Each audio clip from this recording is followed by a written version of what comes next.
பள்ளிக்கூடத்துக்கு வந்த அன்னைக்கு குழந்தைங்க ஒருத்தர் கூடமே அங்கே கிடையாது. வாட்ச்மேனும் விறகுக்காரர் மட்டும்தான் அங்கே இருந்தாங்க. அவங்க கிட்ட கேட்டப்ப சொன்னாங்க, பெல் அடித்தா சாப்பாடு வாங்க மட்டும்தான் குழந்தைங்க வருவாங்கன்னு சொல்லிட்டு சொன்னாங்க. ரொம்ப அதிர்ச்சியான தகவலாக இருந்துச்சு. உடஞ்சி அழுது போனேன்.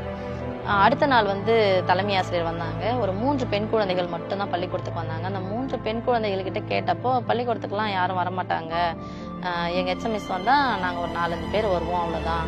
அதுவும் வீட்டில் வேலை இருந்துச்சுன்னா யாரும் வரமாட்டாங்க அப்படின்னு சொல்லிட்டு சொன்னாங்க. ஏன் வரமாட்டாங்க அப்படின்ற கேள்வி கேட்டப்போ, தெரியாது, அதெல்லாம் அவங்களாம் வீட்டில் வேலை இருக்கும், மாடு மேய்க்கணும், குழந்தை வச்சுக்கணும், இப்படி தான் குழந்தைங்க பேசுறது. அப்போது யார் வீடுலாம் அங்கே பக்கத்தில் இருக்குது, நம்ம போய் பேசி பார்க்கலாமா அப்படின்னு சொல்லிட்டு ஒரு குழந்தைய கூப்பிட்டு அவங்க வீடு காமிங்க பேசணும் சொல்லும்போது, பக்கத்து வீட்டில் 2 குழந்தைங்க இருந்தாங்க. அவங்ககிட்ட போய் பேசும்போது, ஆக்சுவலாக அப்போ 4வது 2 வாரத்தில் அவங்க வீட்டுக்கு போய் பேச ஆரம்பித்தேன்.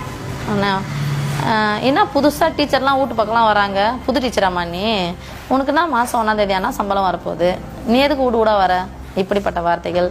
அவர் சிலர் பா சின்ன பொண்ணாக இருக்குது, இதை யாருங்க போட்டாங்கன்னு தெரில, அவ்வளோதான், ஒரு 4 நாளைக்கு இதுமாரி வீடு போவோம், அதுக்கப்புறம் திருப்பியும் அதுவும் ஏமாற்றி சம்பளம் வாங்க ஆரம்பிச்சிடும் அப்படின்னு சொல்லிட்டு சில வாய்கள், நிறைய வார்த்தைகள் சாடலாகவே கேட்டேன். இன்னொரு கேள்விகள் வந்துச்சு. இன்னொரு கேள்வி என்னென்னா, ஆமாம் நீ எந்த ஜாதி அப்படின்னு சொல்லிட்டு கேட்டாங்க.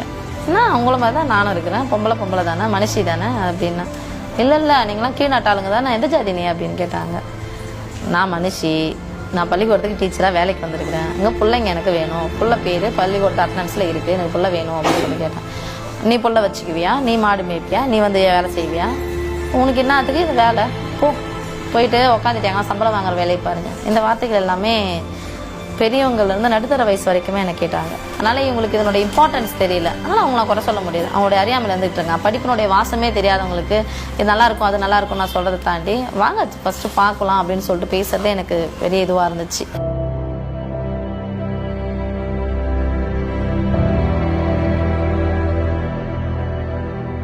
அப்புறம் தொடர்ந்து கலந்துரையாடல. அவங்க வீட்டில் போய் ஒருத்தி அது என்னை உள்ள அலோவ் பண்ணா கூட திண்ணில உட்காந்து பேச ஆரம்பித்தேன்.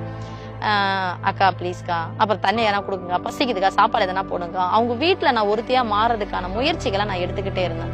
அதுக்கப்புறம் பாவம்டா அந்த டீச்சர்னு சொல்லிட்டு தான் பிள்ளைங்களை அனுப்புனவங்க நிறைய பேர்.